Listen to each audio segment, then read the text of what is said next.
Hello, welcome back to the Football Terrace. Manchester City are officially champions of England once again. Defeat for Manchester United tonight.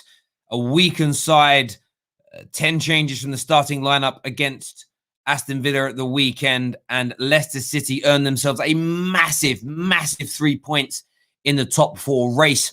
A disappointing evening for Manchester United Football Club, no doubt. A huge evening for Manchester City, winning their seventh league title. Their seventh league title in total. They've got the League Cup this season. It's their third title in 5 years under Pep Guardiola. So a very bitter and disappointing night tonight for Man United fans all around the country. A terrible night as well for Liverpool Football Club that find themselves falling further and further away from a top four position, as we can see here. Leicester City go back to third on 66 points. Chelsea, of course, on 64 points. They play Arsenal tomorrow. If Chelsea are to win, it means Liverpool, with 12 points to play for, will be a gargantuan 9 points behind. And they play Manchester United next. They play Manchester United on Thursday. Defeat to Manchester United and Liverpool cannot make the Champions League next year. That would be impossible. There's conspiracy theories being suggested all over the internet. There are many Liverpool fans that think Manchester United played a weakened team on purpose. I'm actually seeing a lot of tweets from people saying Man United purposely didn't win, is what a lot of Liverpool fans are suggesting. We're going to take your calls tonight. We want to hear from you. We want to speak to City fans as well, because you are champions of England. Let's have that right. You're champions of England. You deserve to celebrate that. Man United fans, how disappointed were you with the performance? Get your super chats in. Guess my man of the match tonight, with an opportunity and chance to go into the prize draw to win a Premier League shirt or a football shirt of your choice at the end of May. And we're going to have a big competition again tonight. Facebook right now, currently on 83 likes over on Give Me Sport. The Football Terrace is on 178 Facebook. They're beating you right now over here on our channel, The Football Terrace on YouTube. So get yourselves hitting that like and that share button right now on both platforms. Let's see who can hit the most likes and share the stream the most. I want to see that from you all this evening. Monsieur Ahmed with the super chat says, Terry, it was ridiculous by Oli choosing his second team. Today's game was more important than Thursday's. Congrats to City. United played the same team. United play the same team on Thursday. When you say it's ridiculous, what do you mean, bro? What do you mean it's ridiculous? From a Liverpool point of view or Man United's? I want to know. I really do want to know how you're feeling about that. A few people are asking me how I feel. I feel gutted that Manchester City are champions. Of course I do. Seeing it here. Hey to you from Norway. Hope you're doing well. Hope you're well. Man United wanted to help Leicester. Congratulations to Man City is what we're seeing here. Lots of comments coming in. Lots of people chatting here. Manchester City are the team in Manchester, is what Leroy has got to say. And you're right about that to a large degree. You are. Manchester United players are just average players. I'm not surprised. Do you know what's interesting for me tonight? Listen, Ahmad and Elanga, listen, young lads, fair play to them. No criticism of their performance. Mason Greenwood faded as the game went on. The midfield. If you're a Manchester United fan and you still pretend that you don't understand why McFred start the majority of the games over any other combination, you're not ignorant. You don't not understand football. You're not even blind. You're just lying to yourself. The reason why McFred play is because of mobility. We have this horrible imbalance in the Man United midfield where our two better ballers in Van der Beek and Matic get overrun and out-muscled.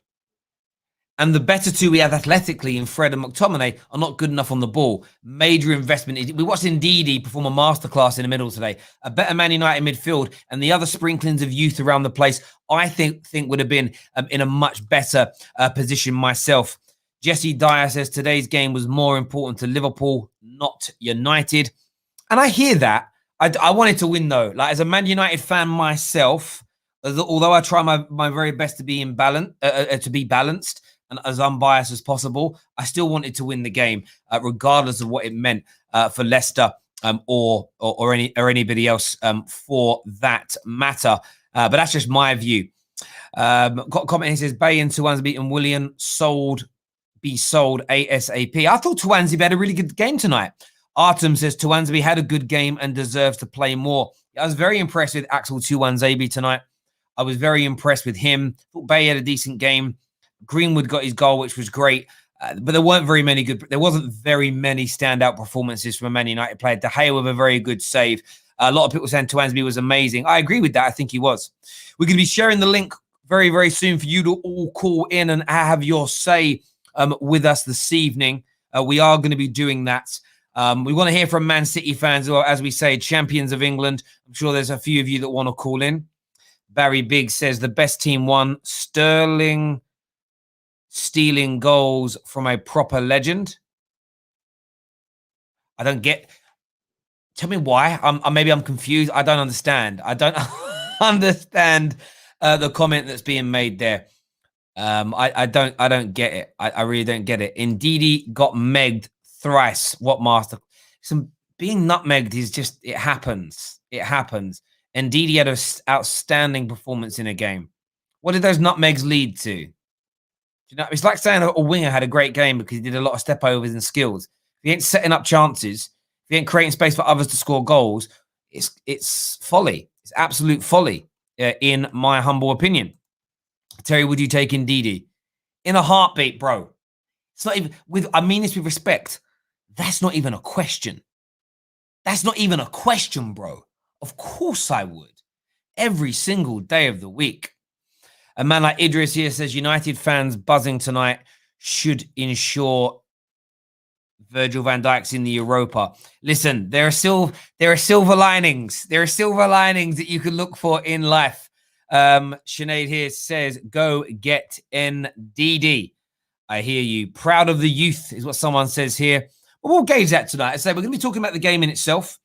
We're going to be talking about Leicester. What does it mean now for the top four race? As we said, Leicester City have put themselves into a very commanding position. If Liverpool lose against Manchester United on Thursday, the big Northwest derby, it is good night Vienna to Liverpool in terms of their Champions League dreams and their Champions League hopes. They are done. They are finished. They are absolutely over. They're absolutely over if indeed that happens, but we will see.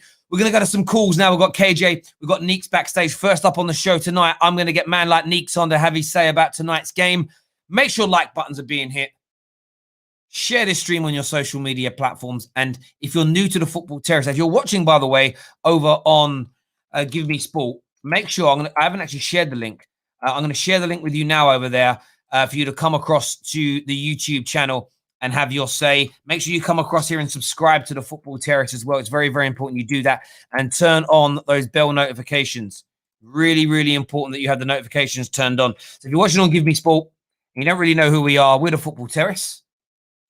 We cover all the social media platforms. And if you're new to the Football Terrace, we cover all the big six teams in the Premier League, plus Leicester City as well. So get yourselves across to the Football Terrace and subscribe to us. Neeks is with me now.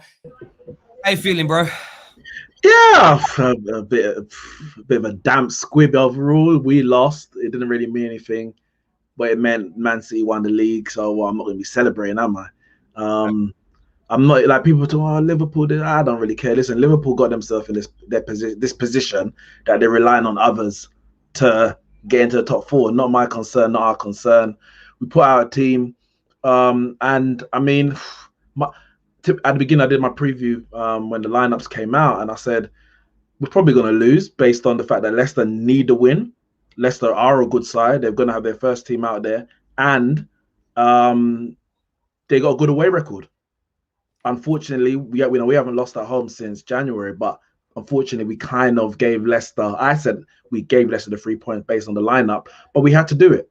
It's not our business to, keep the integrity of the Premier League. If the Premier League want to keep the integrity of their own competition, then they schedule it better. They put the Liverpool West Brom game on Wednesday, and they let us play Liverpool on the weekend. But they decided to do this, and other people are affected, not us. We're not affected. So I was kind of just looking at performances of certain players to see how they are, whether from what you can take from it, have they got a future at Manchester United? Really, really and truly. Yeah, I felt the same about that. We're going to get onto some of the conspiracy theory things that are kind of flying around social media at the moment in relation to Manchester United, and we threw the game on purpose. I'm a bit like you. This was down to the Premier League. No Man United fan wanted the Liverpool game put on this Thursday in the way it did for our own reasons, burnout, etc. So to see it played the way, I'm not surprised we lost tonight, although I am disappointed. In terms of a few performances that I think are worth pulling on, Donny van de Beek got an opportunity to start tonight. What did you make of his performance in the middle? He was okay. He was okay. That was literally it. He was okay. I think he was better we were better in the first half than the second half, probably more because of Leicester and how frantic they were. I think they were very nervous going into the game. He was better, so was Matic. But in the second half, barely saw him, barely recognized him. Yeah. It's so hard to. And again, it's not even a criticism, but a lot of these players don't play a lot. You can look under the manager for that. You say, should he have brought them on or in different moments of the season? They played today, they're rusty. The start of the game, we could barely string a few passes together for 15 minutes. But in terms of Van der Beek, I think it was an okay performance. It ain't a performance for me to say, yeah, you're nailing that position down for next season. I haven't seen that yet. I just worry about I said it before we put yourselves on. I'm just worried about the lack of mobility in that midfield. And I think Donny would be okay if an Ndidi or Rice is next to him. Oh, yeah, 100%. The problem we have is our more pacey athletic players in Fred and McTominay are not good enough on the ball, and we lack. It's definitely when you see a game like tonight, when we have to rotate and we take our stars out the team, you sort of look at it and think to yourself, yeah, you can see where that investment is massively needed for us we want to be bringing Fred and McTominay in when we have to have games like tonight. That's when you be using them, not as our starters in relation to that, bro. But I'll get you on. Okay. No, go on. And I want to talk about quickly about Tuanzebe because he's a player obviously come from our academy, talented. He played at Villa in the Championship, looked good. This season, anytime he has played, other than the PSG game, he's been poor, if we're going to be completely honest. The short moments. I think Everton, he might have played in the cup. Leicester in the league. He came on against Everton in the league as well. Sheffield United, I believe he played in that game as well when we lost that game. He hasn't been great. Today, he started very, very shaky. Him and Bailly at the back on the ball, like they were horrible. Their passes were going all over. I don't know if it was the rain or the nerves or just the rustiness, but he got better and better as the game went on. His passing still wasn't 100%, but defensively in terms of positioning, blocks, getting his body, in the way of the attackers, etc. I think he looked much better by the end of the game. Definitely our best player on the night. But he's still got a long way to go if he's going to force himself into this Man United team. Mate, I agree with everything you said there, mate. We'll get you back on very, very soon indeed. Top man, thank you. Got some super chats here. First one, Ginger Fury. Why are Liverpool fans blaming Ollie for them possibly missing out on the Champions League? They have been poor this season.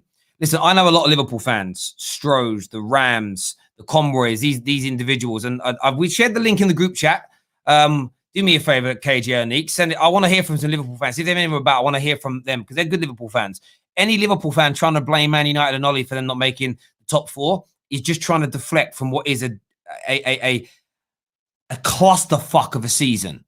Anyone that's trying to do that, they're embarrassing themselves because Man United are not responsible for them being nowhere near top four. Nabil here says, I'm so proud of my boys, especially the young boys. Liverpool don't blame Man United, blame the EPL. Liverpool will be battered on Thursday. I'm not sad about the result. Do you know what's interesting? I am sad about the result. But, if we beat Liverpool on Thursday, this feeling right now, City were always going to win the league. We've known it for months now. The inevitable's happened and it feels a little bit painful. But we move on to Thursday night. It doesn't matter where we are in the league or the scenarios. I want to win that game, win that. And then we just start looking at rotation for the rest of the season and get ourselves ready for, 2 weeks' time. 2 weeks tomorrow, the big night in the Europa League final, chance to win some silverware. That needs to be our focus and not worrying about conspiracy theories or anything like that. Man like G. Hay says, Liverpool fans are going at United for the team. Just look at our fixture list. Yeah, it's a madness. It really is. Champions for the 7th time, and what a way to do it. Listen, congratulations to Manchester City, 7-time champions. And you know what? You start looking at City now, and they're starting to catch the big boys. They're starting to get to the 7s, the 8s, the 9s. I think within 10 years, they're going to be in the 10-11 mark. They are closing in on the big boys now when it comes to league titles. There's no doubt about that whatsoever. Thank you to TBG for becoming an official member of the Football Terrace. I did miss a couple of super chats as well that I couldn't get up. One was from Manchester is Blue. He says, Manchester United, tears are delicious. We are Premier League champions. Glory, glory, Manchester City. Dougie United says, United lost on purpose so that they could get in Didi, is what his theory on the matter is right there. I don't know how true that is. If it is, if Leicester said, let us win tonight and you get in Didi in the summer for 50 mil, I'd take that. I'm not going to, don't tell anyone, but I'd take that. Like 100%, I'd take it. Let's take a look here at the likes. YouTube killing it right now. 408 likes to 230 on Facebook. Facebook, can you catch YouTube and their number of likes right now? YouTube, can you keep yourselves in front? Make sure you're hitting it. Make sure you're subscribing to the Football Terrace as well. Very, very important for us to do that. We're going to share the link now for you all to come on and have your say. I'm going to put it on the Discord server and in the chat. I'm going to put it into the general. I'm going to put it into the Manchester City chat. I'm going to put it into the Manchester City chat because you're champions. I did think of one thing. Liverpool now, when Liverpool come to play Man United on Thursday, they can't wear the gold arm. The gold Lions have got to go. I love it.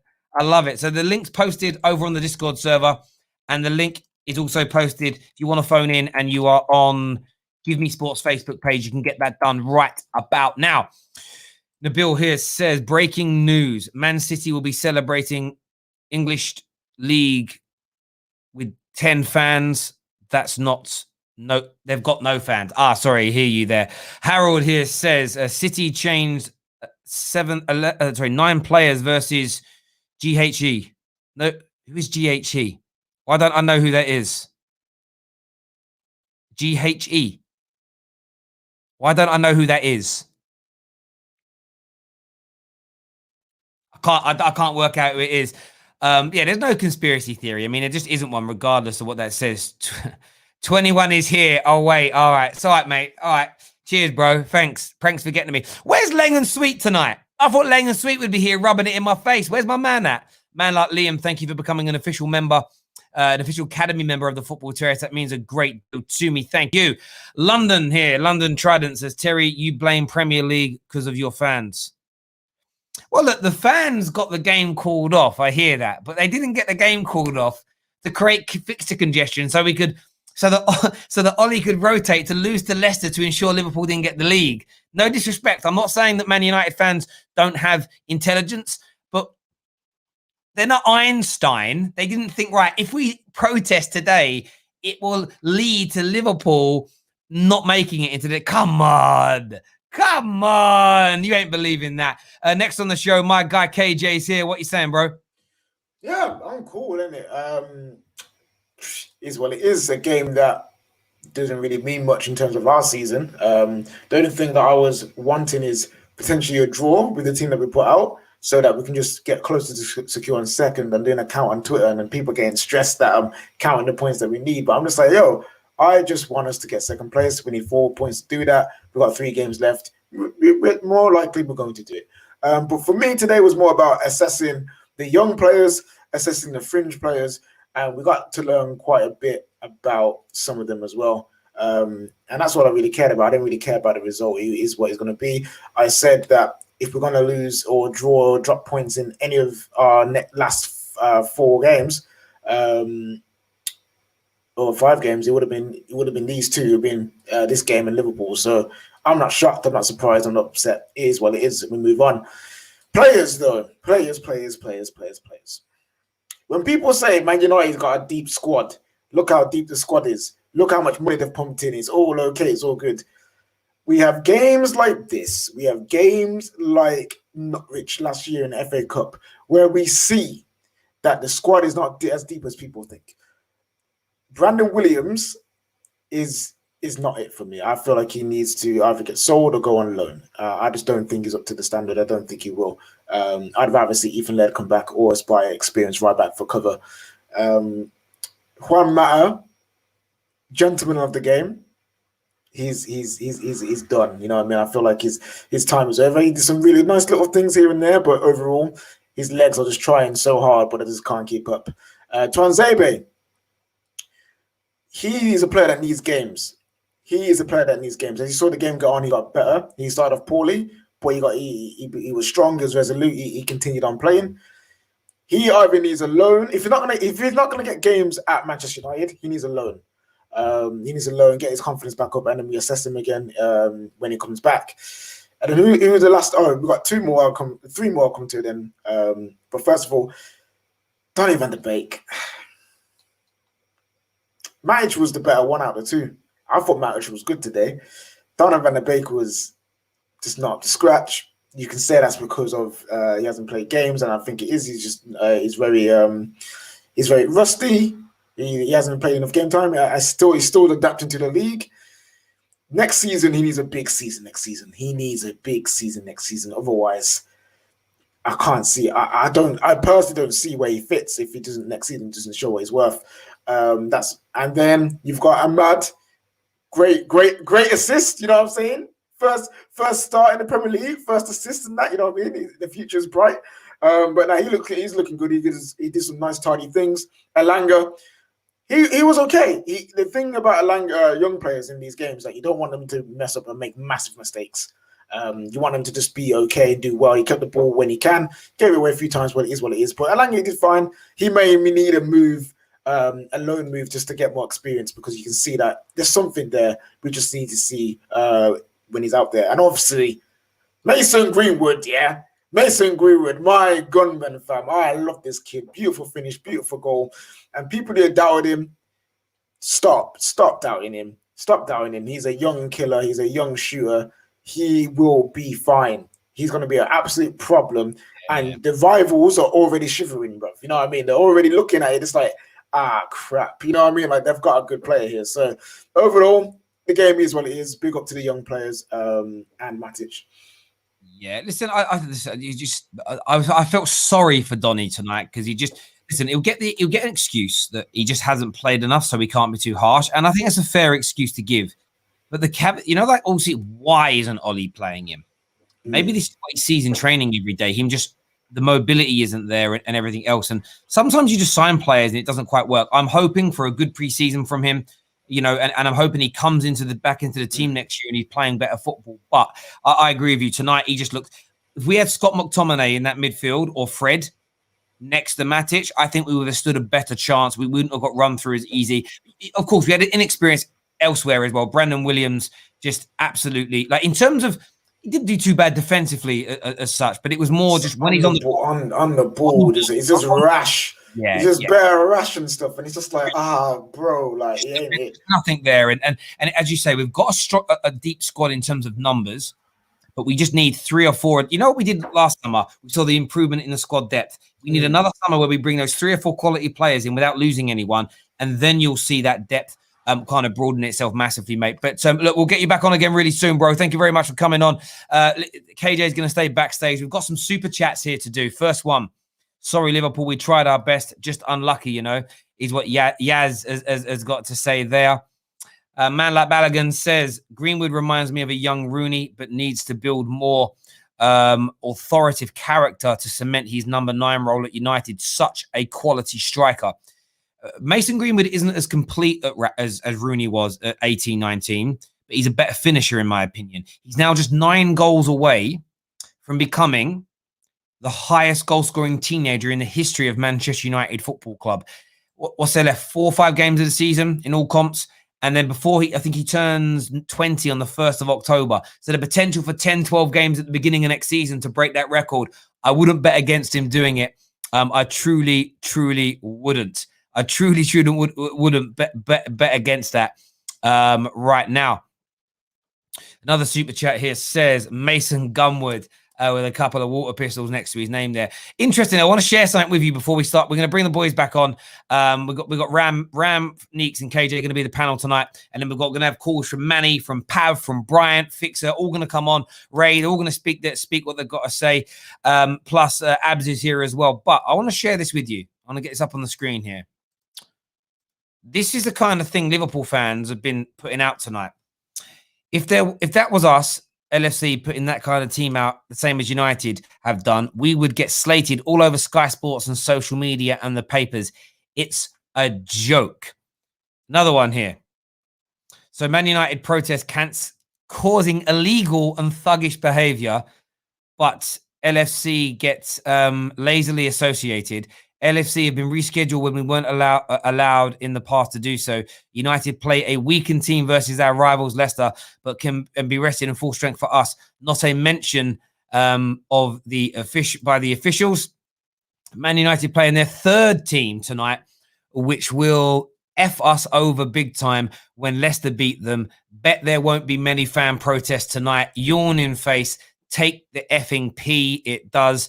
And then finally, that United team basically means LFC got punished for their fans getting the game called off. Outrageous. Liverpool fans are absolutely raging about it. These ain't the only tweets, but they are absolutely out here raging, fuming. They think there's a conspiracy. They think something crazy is going on. But I want your thoughts and feelings. Blue Media here says, come on, City. England is blue. It is blue right now. No, you know what? Even though it's diehard Man United fan, it's right. It is. They've been the best team in England for the last 5 years overall. They've been killing it.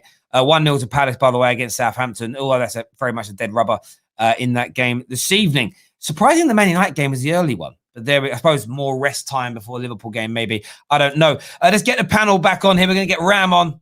We're going to get man like KJ. We're going to get Neeks on in a few moments. Then they're almost ready. Let's do some comments before they're ready. When they're ready, then we'll get them on.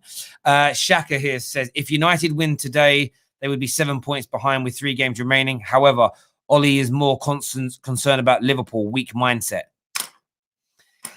Listen, he's not concerned about Liverpool as in winning the game per se. He's more concerned with major injuries for certain players in the lead up to the final in 2 weeks' time. If you were to play our strongest team tonight, and then we'd be told to play our strongest team against Liverpool, because think about it in reverse. Liverpool fans are saying, you should have played your strongest team tonight. Leicester fans would say the same in 2 days, right? Because Leicester would want the same thing. Depending on Chelsea's result tomorrow night, Chelsea fans might want us to play our strongest team. So if Man United are forced into playing our strongest team in 5 games in like 12 days, and Cavani pulls a hamstring, Rashford hurts himself, Pogba gets injured, and Bruno can't play in the final, that helps you lot, but damages us. Why on God's green earth are we going to help out our rivals and potentially damage ourselves? It isn't a weak mindset. It's smart. It's smart. Anyone who's moaning about it, I get why rivals are moaning about it, but there we go. I'm a Liverpool fan. I don't agree with any of what those other fans are saying about United's planning this. It's just a coincidence. Some of them are for. Look at that proper. I told you there's proper Liverpool fans out there. There are some proper ones, no doubt. Right, let's get the panel on now, ladies and gentlemen. What if City lose their next 2 games? Yeah, bro. But listen, if my auntie had a panache, she may well be my uncle, but she doesn't. So she's not. There we go. Right, let's get these boys on now. KJ's back with me. Neeks is here. Ram's in the house. Ram looks depressed, bro. Look at that. I'm tired. I'm just tired, bro. I'm tired. Let me ask you a question, Ram. Are you disappointed that Man United? Are you disappointed that Man United didn't play a stronger team? I don't really care. Like you guys do whatever you want. All this talk about the whole United trying to sabotage us is white noise to me. Like I honestly just flush it out. I don't really care what they say. I think the reason why we're not in the top 4 is our own doing. It's as simple as that. No one else's. It's as simple and straightforward as that. Nothing to cure Man City celebrations like some Liverpool tears, man. Yeah, thank you, Ram. Thank you, Ram. Thank you. Yeah. It's at least it's facts. Hey. It's facts. We ain't think about you, man. We think about teams who are above us called Man City. We don't think about you, man, below us. You know what I'm saying? We've done our job. We got our top 4. We're in our final.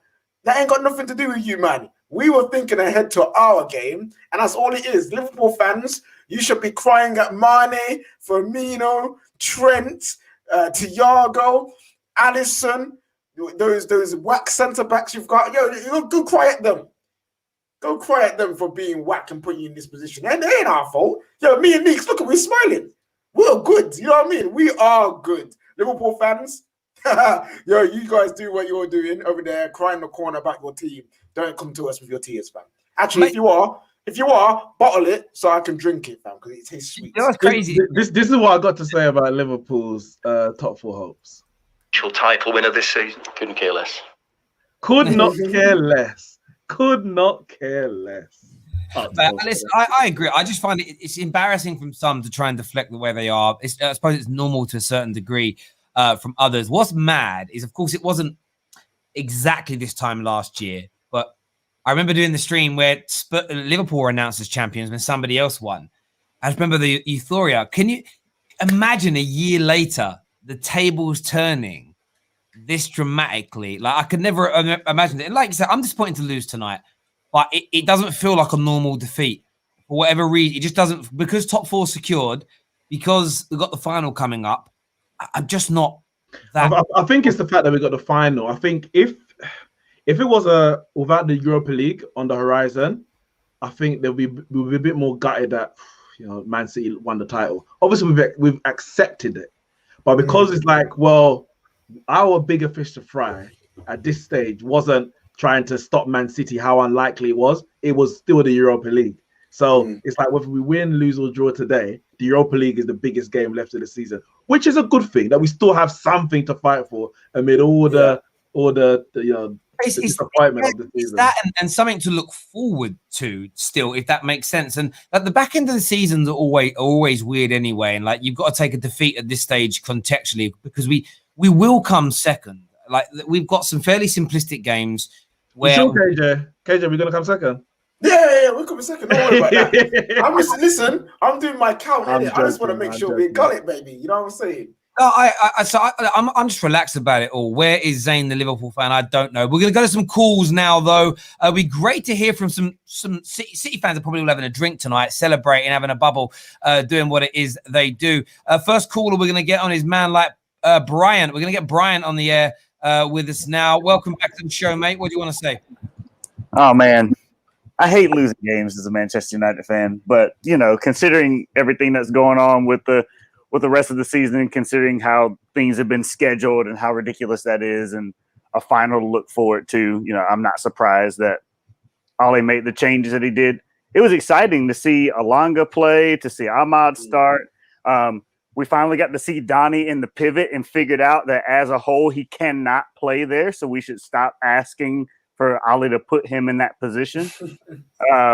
You know, so, I mean, you know, and that was one of the hard things for me. I had no expectations on the likes of Ahmad and Alanga, but I had high expectations on the likes of Bailly and Matic, and a little bit on Donny as well. And I felt like Matic did well, kind of rolled back the years, was good on the ball, but as the game went on, his passing waned. His legs went. Yeah, his legs started going. That's probably another 6 months off of his career right there, to be honest.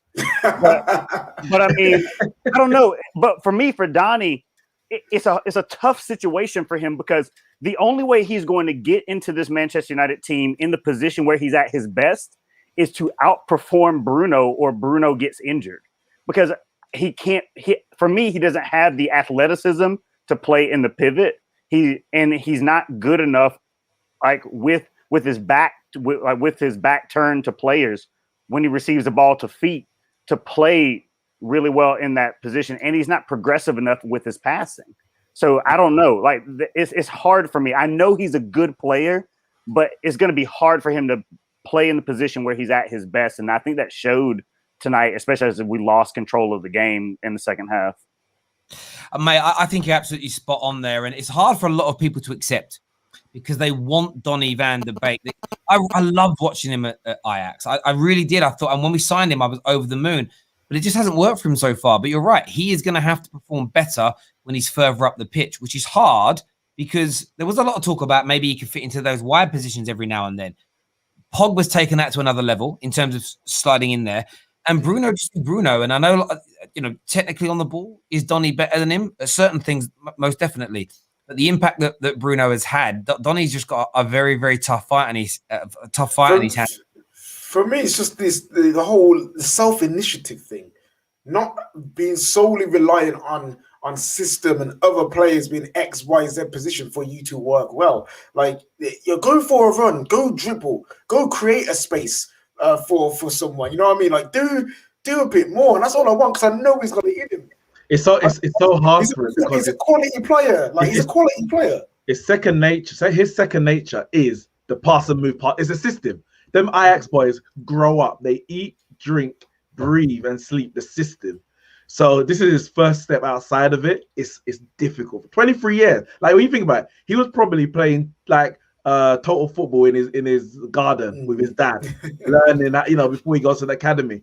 23 years, and now he's finally like, oh damn, I gotta get the ball and drive with it a bit. I gotta make that that killer pass. So it would take. We don't want to lose that element of his game because it's so we bought him for a reason. There must be qualities that he's already shown that we can use. But yeah, he needs to take his game up to another level if he's gonna work in this Man United team in the Premier League. Yeah, there's no doubt. Brian, mate, listen, I really appreciate you coming on the show, mate, and having your say top man. Do you know what's really weird? Because City have won the league, I feel like doing like a season review, but can't yet. I feel like now, how I feel about Man United season could change in 15 days' time. Do you get where I'm coming from? So there's like, I don't want to talk about it. And a lot of people are doing teams of the year already and season reviews. We're not touching any of that on the Terrace until the season's actually over because someone could do a madness in the next few weeks in both the league and in Europe. And I don't want to judge anything until that point. Keep your super chats coming. Next caller is going to be Pav. What are you saying, Pav? I'm good, man. I'm good.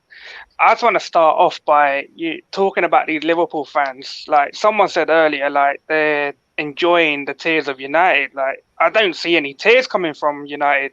I think there's enough Liverpool tears to probably fill your pool, Terry. The way these men are crying on social media, it's your own fault why you're going to be going to Kazakhstan, you're going to be going to Estonia, Bulgaria, and all them countries. Like if you need visas, I know a guy. I can hook you lot up. But yeah, enjoy either that Conference League or Europa League, man. Your time come to an end. A lot of people said like this team, Liverpool team, needed breaking, and it's come to show the truth. How far you've fallen. And I didn't expect like us to win today. I was hoping for a draw. Thursday's more of an important game for us, and the way some of these players played today, I'm proud of them. Like we knew that a lot of these players haven't had game time and they'd be rusty, but I think Terrace had a good game. Matic was excellent. Donny was a bit average, but I think with a full pre-season, I think he'll come good next year. And Diallo as well, man. I think he was good. And the other little kid, the Langa, I think they were both good. De Gea doing what De Gea does. This is the issue because we don't have a full pre-season. It's the Euros. Oh well, whatever we do, good. However many weeks we get. Some of these players who need, like Van der Beek, who need a bit of time, we actually don't know what we're going to get next season. You hope that with a more stretched out season, so the games aren't as thick and fast, you get more time on the training pitch. Wait, ain't it World Cup next year as well? Yes. December 2022, but not next season. December 2022. So it is in 2022 but it's like it'll be 18 it's in a year. There's a comment here from Lewis that says 5 home defeats is a disgraceful home record. Do you know what? Over the whole season, losing 5 games at home for me is something I don't ever want to see happen again at Manchester United. Where the positive in that is, and this is about living in the grey area, is that only 3 of them came in 5 games of the season.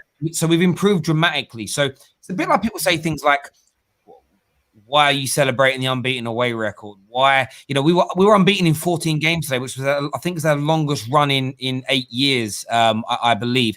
These things encourage me because it means we've got a base and we're improving. It's something to grow from and hopefully either under Oli or a new manager move to that next level. So I do hear your point that it's a poor overall record, but at the same time you've got to contextualize that. When did he?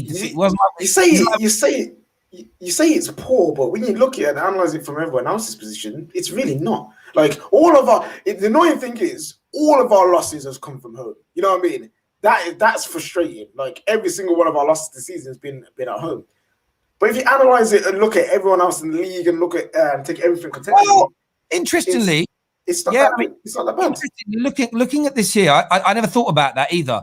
This season, Manchester City have lost 4 games at home. West Ham 5, Tottenham 5, Chelsea 3, Liverpool 6. Leicester have lost 8 at home. Yeah. People say that Brendan Rodgers is better than us. Arsenal 7.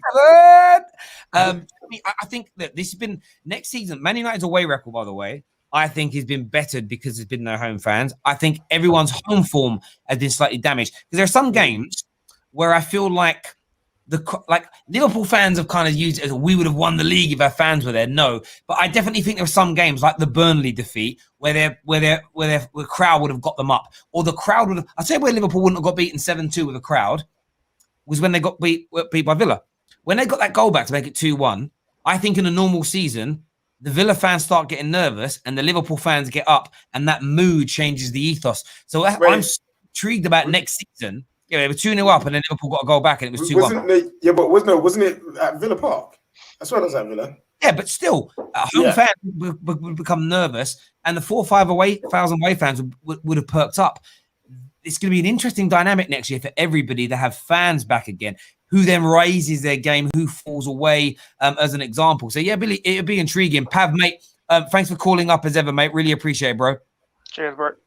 Thank you very, very much indeed. We're going to go to Mido next. He's just popped in, but he's a Man City fan, so I want to hear from him. Mido, you're a Man City fan. Congratulations. What do you want to say? Champione, champione, ole, ole, ole. You're singing my manager's name, yeah? Ole, ole, ole. How do you feel to be? How does it feel to be the champions for the 7th No. in history? It feels good. Of course. 3rd title in 4 years, 5th title. Hang on, bro. You sing with an English accent. You hang on. You sing with an English accent. That's amazing. That made me laugh. Like when he's singing, he sounded like he was born where I was from. Mad. Yeah. And I'm so happy. That's why yeah. A lot of people saying the 6th. It isn't the 6th. I swear. Is it the 6th or is it the 7th? I thought it was the 7th. I think it's 7th. It's 7th. 7th overall. I think it's 7th overall. In 5 Premier League. 5 in the Premier League. 5 in the Premier League. People keep saying 6. I don't know where they're getting 6 from. Listen, it's been a really good season for yourselves, but you've still got one more hurdle to go. How confident are you right now of doing the Premier League, Champions League double? Only ever been done once in the Premier League. It'll be a treble. There's no treble. The League Cup is not a treble. The treble is there's only one thing that constitutes a treble. It's still a treble. Not the treble, but a treble. No, stop this. Trio, triple, try, whatever you want to call it. Ain't the treble. Not a treble. Stop with this stuff. We don't do that on the Football Terrace. There is only one treble. There's only one double. And it's the FA Cup and Premier League. Like that's it. Exactly. Stop trying to twist things up. Exactly. Are you confident you can win it? After we're gonna play Chelsea, so I don't know if I'm confident or not. But listen, I don't know. I don't know really. I don't know if I'm confident enough because we're gonna play Chelsea, and Chelsea beat us twice. So, but hopefully we'll beat them. Hopefully. There we go. Listen, Mido, well done for coming up, mate, and congratulations, top man. Thank you. Just say, Mido. I see Yannicka in the chat. Yeah, Blue Maniac. Well done on being one English League title above Sunderland and being 1 or 2 below Everton and finally drawing level with the European giants, which is Aston Villa. So well done to Manchester City, forever in our shadow. Listen, I understand. It's do you know what it is? I'm not even trying to protect Man United here. I'm just trying to. I don't like how it gets called a treble. Like I remember when Liverpool tried to call their FA Cup, League Cup, UEFA Cup a treble. No one accepted it, and now suddenly it's getting kind of slowly bled in. It just bothers me. But well done for winning. Well done for winning, Jan. Be good to get you on. You'll say. Next on the show, we're gonna get Fixer. Fixer, what are you saying? Oh, here we go. Yeah, hi. To be honest, I'm happy with the game today, man. I know a lot of people were like, we have to take one on the chin, prepare for the next game, all that shit. I think we should have gone hard in this game, literally put Leicester aside, and then worry about the Liverpool game later. Like, what are we doing? What are we doing? What are we saving? Oh man, like. What we say, we've had to have 3 games in 5 days. And you want to go hard 2 days ago. It doesn't matter. It doesn't matter. We should have gone. We should have gone to that game with the aim of winning. We did. No, we didn't. We didn't. We didn't look at the players that were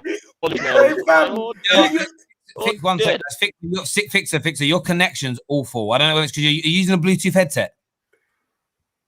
No, is it? I've never had my connection. I'm just using a regular headset. That has to be Bluetooth because there's no wire, bruv.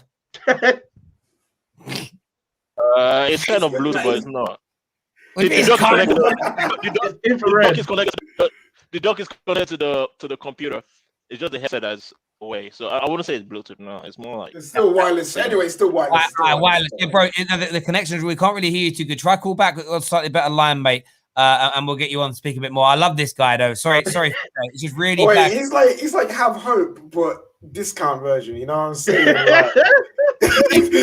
In fairness, look, I love have hope. At least Fixer has some logic behind what I disagree with the logic. He has logic. Next up, we're gonna go to man like Abs. What you saying, Abs? What's up, fellas? How are you?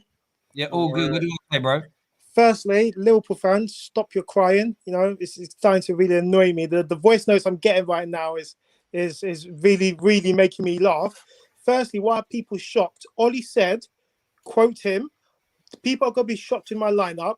Don't be upset. So why are people upset? Yeah. You said don't blame me for making the changes, bro. Like, it ain't my fault. That's funny. And funny enough, I love how Man United fans are getting annoyed. Do you think Man United fans really think that if Ollie played a weakened team against Liverpool, social media wouldn't go crazy? Again, Man United fans need to calm down.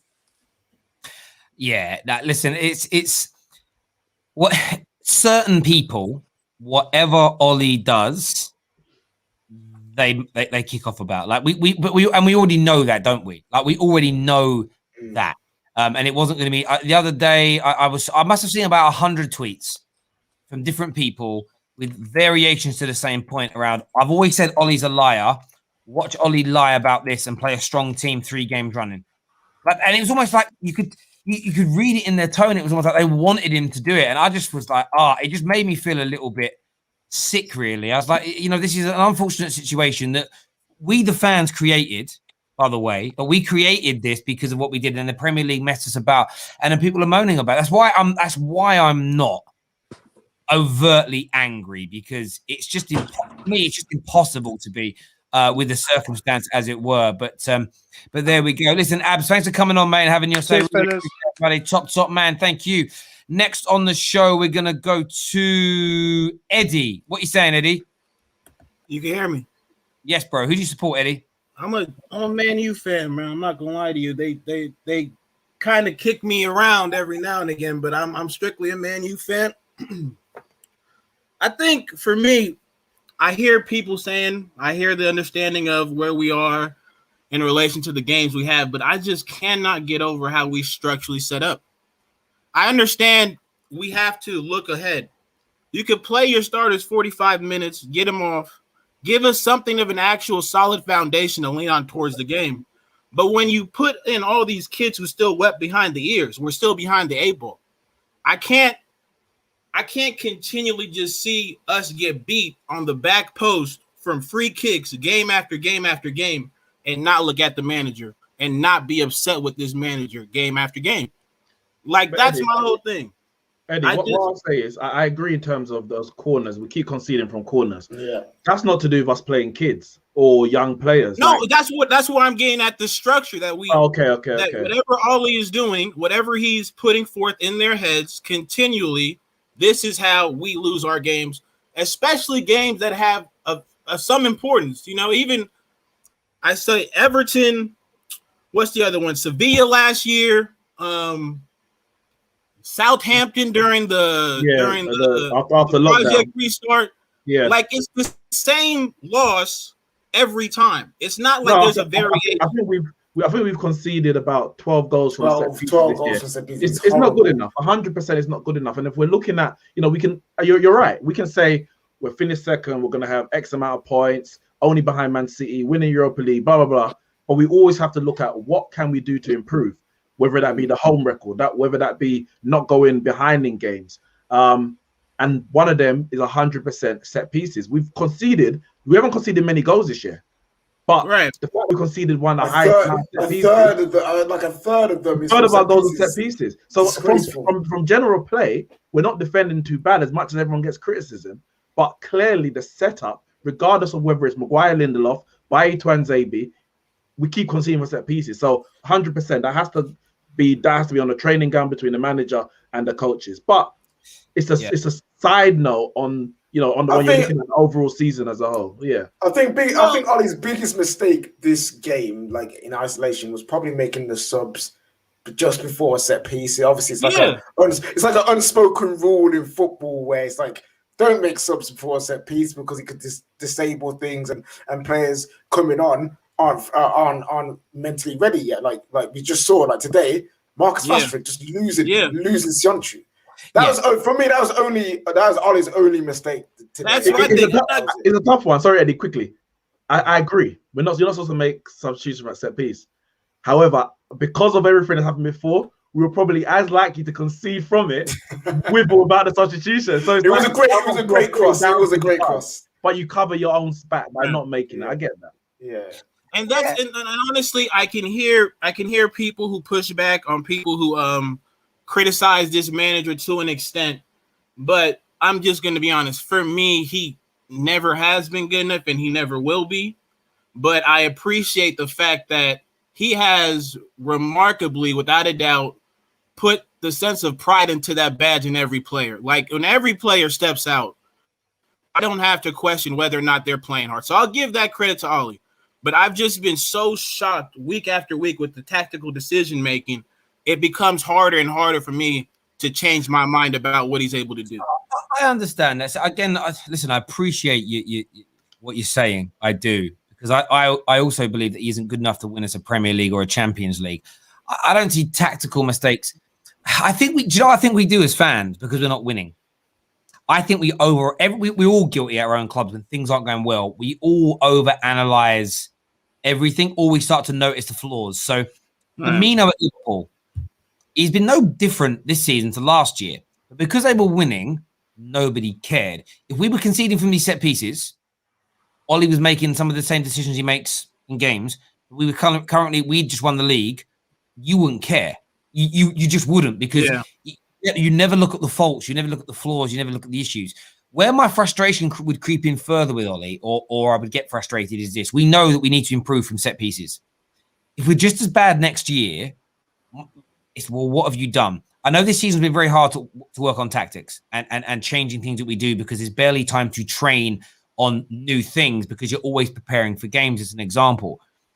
But if I don't see an improvement next year, that will be and then in turn that leads to us not doing better in the league. That's an area to criticize, because for me, it's when you're at the elite end of the spectrum, it's okay. We're scoring enough goals now. Generally, we're not conceding. We're conceding about the right amount for a team of our level from open play, but we're conceding the same amount as a relegation team from set pieces. You have to fix that, and if he can't fix it, that's a flaw for him. He needs to go and find a new coach or someone to come and join the team that can improve that area for us. And if he could do that, like we need a defensive coach from set pieces who's as good as Sean Dyche at that level. You know, it doesn't help. It doesn't help that in training that we're not good at attacking set pieces anyway. So it's not like they're used to defending against good set pieces in training. We are poor at taking them, as we are poor at we're defending probably them. sick at defending set pieces in training. We're like, and nothing goes in because no one's attacking in the training. And you get to the pitch and you actually realize, damn, these guys can actually head the ball. What sense you rising? I agree. Right, is that a delivery that beats the first? Can I just finish? I just want to finish on this point. There is not an American I've met who respects, loves, or tolerates the Glazers. They're thieves before they're owners, and they deserve no part of this Manchester United family. That will be the day the transition that we need takes place. I appreciate all you guys speaking the way you do about the robbery they're doing to the beautiful game overseas, because we enjoy the game because it's different than what we have over here in America. Plain and simple. If we wanted if we could copy that and bring it over here, we would have already, but we can't duplicate it. It's unique to your culture, your country, and should be respected. Yes. You know what I love about you, Eddie, right? What I love about you. The owners of these clubs thought that, of course, there's more football fans of the Premier League outside of England than in it, because we're quite small, really, compared to the world. They misunderstood. They thought that the foreign contingents of fans, people like your good self, didn't like it for the cultural elements and the uniqueness of the English game. There's a reason why. It's a reason that we outsell every other league. It isn't. It's the combination of everything. And I'm so glad to hear somebody say it, because you're absolutely bang on. Eddie, great call, mate. Thanks for coming on. Eddie, where are you from in America? California. Big up yourself, man. I got my peaches out. 4 a.m. Manchester United games over here, but we do what we do for love, right? Hey, come on now. Whereabouts in Cali? Because that's a big place. Bay Area. Okay, there we go. I always ask, because California's bigger than England. Yeah, man. It's crazy. Yeah, listen, top man, Eddie. Top man, thank you for coming on. Having a day. Top man, thank you.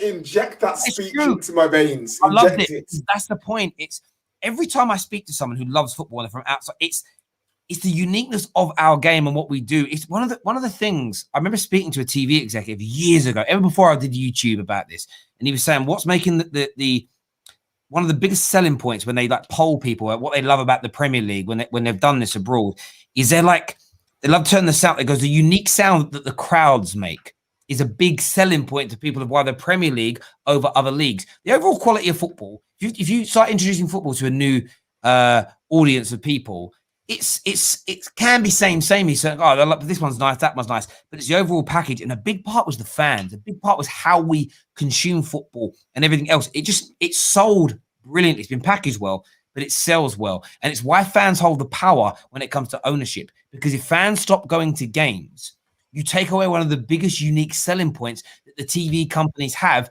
to make people watch it. And if they're not watching it, they're not making the money. They're not paying the Premier League. The Premier League isn't getting paid. They're not giving the money to the clubs. We are so powerful. It's our culture and our game that people want, not so much the Premier League or whatnot. But listen, it's nice. It's one of the reasons why we love the World Cup so much. We get to see so many different cultures as well support their teams in their special way. I remember when Panama were at the World Cup and they scored their first goal against England. The way they celebrate, I was like, yo, let me join that, fam. You know what I'm saying? The Vuvuzelas in South Africa, the way that that some of the African nations come over and celebrate their teams scoring goals, and that's all they're here for. Like, the way that they celebrate, the vibe that you feel just from watching it is why football is amazing. You won't get that same atmosphere from anywhere else. Absolutely. And that's why I would hazard a guess that there's more Americans who watch the Prem than watch the MLS.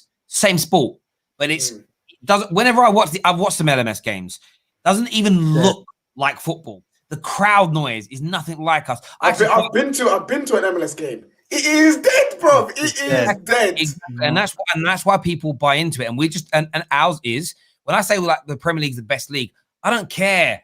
I'm not even talking about technically at football. I couldn't care less. More people watch us, thus we're the best. Simple as that. Let's go to some more calls here.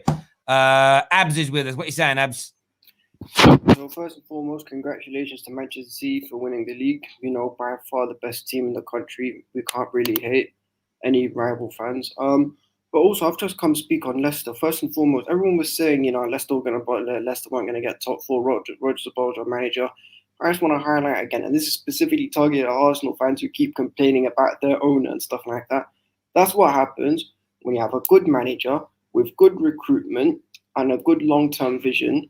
That's how you can be successful. You see Leicester, they don't spend ridiculous amounts of money to get to where they need to be. They recruit well, they've got a good scouting system in place, and look at them now. They're within striking distance of securing a place in the Champions League for next season. So I think a bit more respect needs to be put on Leicester. Also for Liverpool, I beg you stop complaining. Listen, you've been rubbish the whole season. That's why you're not anywhere near the top 4. Stop blaming Man United, stop blaming Chelsea, stop blaming all these other teams. Ultimately, you were at the top 4 because you did not cop a centre-back, you did not cop a proper midfielder, not the Samba J spearing Thiago. You didn't do your business properly. You didn't pat yourselves. You didn't pat yourselves in the summer. You didn't even pat yourselves in January, and that's why you man are in the mud. So just leave it at. But yeah, congratulations to Manchester City. I think a bit more respect needs to be put on Leicester. And Man United, I beg you smoke Liverpool because these men deserve all the smoke that's coming to them by the end of the season. There we go. Abs, great call, mate. Right. Thanks for coming on, having your say. Next up. He's back with us. Maybe the sound's better. Fixer. How was that? Yes. Yes. Is that good? Yes. Yeah. So what I was gonna say was I think United should have put in a little bit more effort today. You see what that guy said? The guy that just called just now. He's saying like, "Oh, Brendan Rodgers is not a Butler, this and that, this and that." Yeah, because we give him the opportunity. If we had beat him today, they don't get any top 4. He's a Butler manager. I can't even believe people were even comparing him to Solskjaer in the past. May I ask you a question? Yeah, what are you expecting of all these kids that are playing on the field? Because you can't expect all these kids to play at such a level that they can beat a Leicester team that is in the top 4. Listen, I wouldn't even mind if those kids play today. If throughout the season, Ole has like been blooding them in little by little, like not just the kids like Donovan, the big sellers. All our second team is rusty as hell. Like you might as well not exist because these guys have been starved of football the whole season, and then all of a sudden you put them on the pitch and you expect them to like turn the game. And they're not going to do that. They don't have the match fitness to do it. Fixer. So forget I agree in terms of we could have brought in players earlier throughout the season. So this game, which we didn't expect to happen in this way, but if it did happen, the players will be more prepared for it. Question: would you rather we played our strongest team today and our strongest team again on Thursday, and half of those players are injured for the Europa League final, but we played our strongest team? Actually, not really. What I would have done, and this was my plan here. What I thought Solskjaer would do. What should have done? You got a whole like notebook. Is that what you're picking up? No, my phone. Yeah.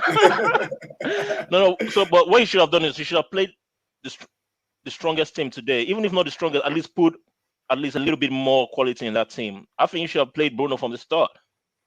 You know. After all, he played. Remember he played Bruno against us. Say that after we won 4-0 already. So, but the thing is, listen. I want to finish second, but if we finish second too, yes, but if we finish third and win this Europa League, I don't really care because of what happened with the game being banned and the way the fixture congestion was put together. We played our strongest team against Villa and we won that game because it secured us. West Ham then went on to lose. It made it cast iron. We are 100% in the Champions League next year, which was one of the main goals this season from where we were last season. That's been done. We got that last year as well. We got Champions League last year. It's not about Champions League. We should be and we progress. We've got more points, less wins. We have progressed as a team this year, right? We've got to go again next year and even better. I know that, right? We don't need to discuss that. Beating Liverpool for me is more important than beating Leicester, in my opinion. Because it's if you're a Man United, why? Why? Right. I understand the rivalry, but at this stage of the season, right? We have only like 3-4 games to go. Why would you bro? I went right to a bar with a big group of mates that we used to go watch United with. This is again before YouTube days. I want to say it was LVG's time, might be someone else's. We were playing Liverpool in a pre-season friendly, and legitimately, I was with maybe 200 Man United fans in a bar. They were screaming and shouting at the TV like it was a league game. When you play Liverpool, it ain't a friendly. It's not. It's never a dead. It's Liverpool Football Club, our biggest historical rivals. If you don't understand why you'd save yourselves to go up against them with the strongest team, do you know why? Play our strongest team tonight and beat Leicester. It opens the door for Liverpool, and then we're knackered against them and lose. I'd rather have lost tonight if I could pick. Right? Yeah, but there's no chance we're going to win against them on Thursday. No matter, even if we use our first team. But That's what I'm trying to say. It was a more. guaranteed win. We should have won 4. No, if we played our strongest team on Sunday, Tuesday, Thursday, we've got such small chance of beating Liverpool. It's a madness. No, but on top of that, it would have been a tough game today for those same players. Like playing the same team Sunday, Tuesday, Thursday, we might only get one win because those players that we want to play today, they're going to be leggy. They're going to be tired. They played on Thursday, like just gone. Like but Solskjaer set himself up for this because the second team he never see. I'm not Solskjaer out. No, Don't get me wrong. enough. I love Solskjaer. I actually love that guy. But he made a mistake of not blooding in that second team throughout the whole season. That's fair enough. And that is his mistake. And that is his mistake to rectify next season and adapt in pre-season. For now, really and truly, it's paid off. He got his remit. He got his top 4. Yeah, he's got his Europa League. He's got his but I don't want it to bottle it at the last minute. I don't want it into a situation where we end up third.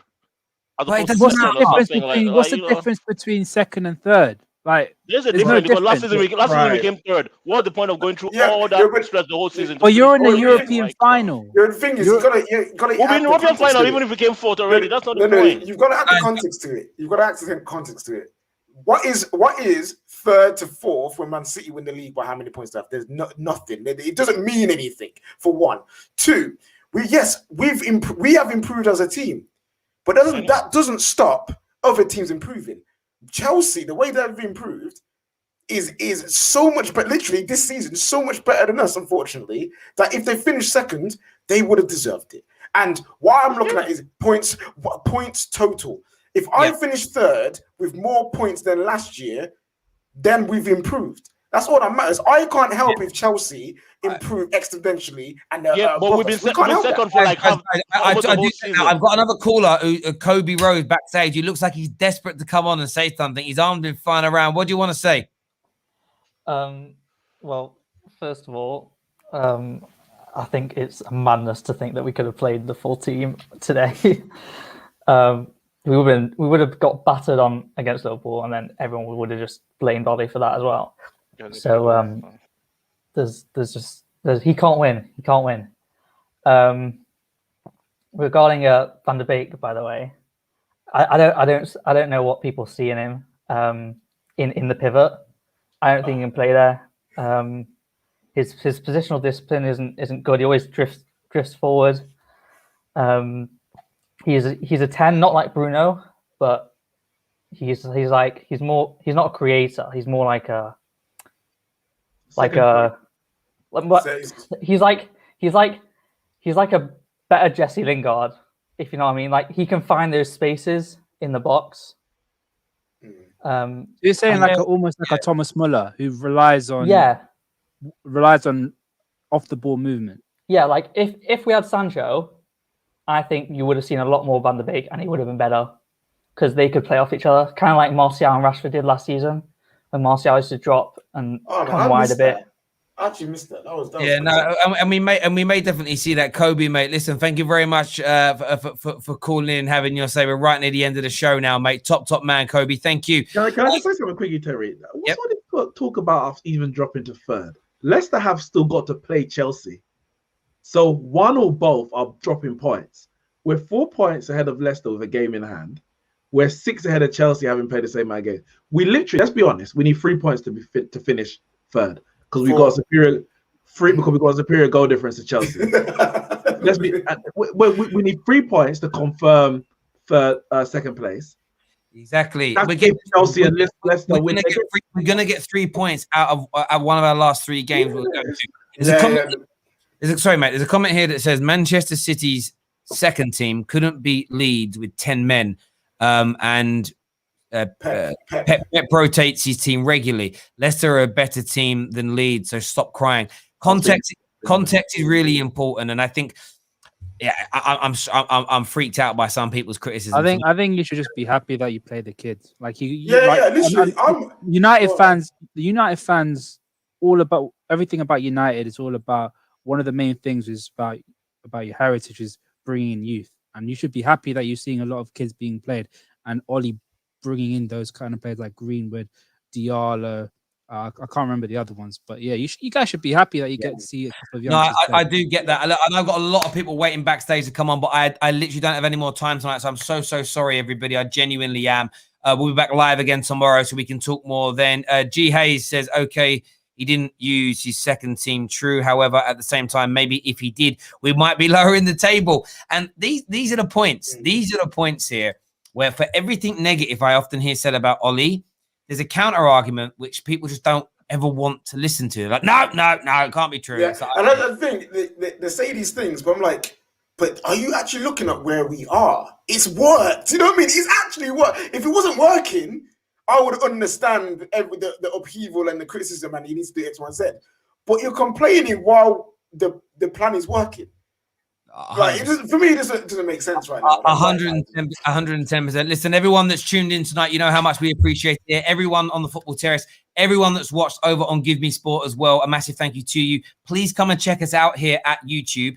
Come, just type in the Football Terrace or the link that's in one of the comment sections as well. Get yourself across. It's actually in the description if you're watching over on Give Me Sport. So come across and subscribe to the Football Terrace. Until next time, take care. Goodbye. God bless. And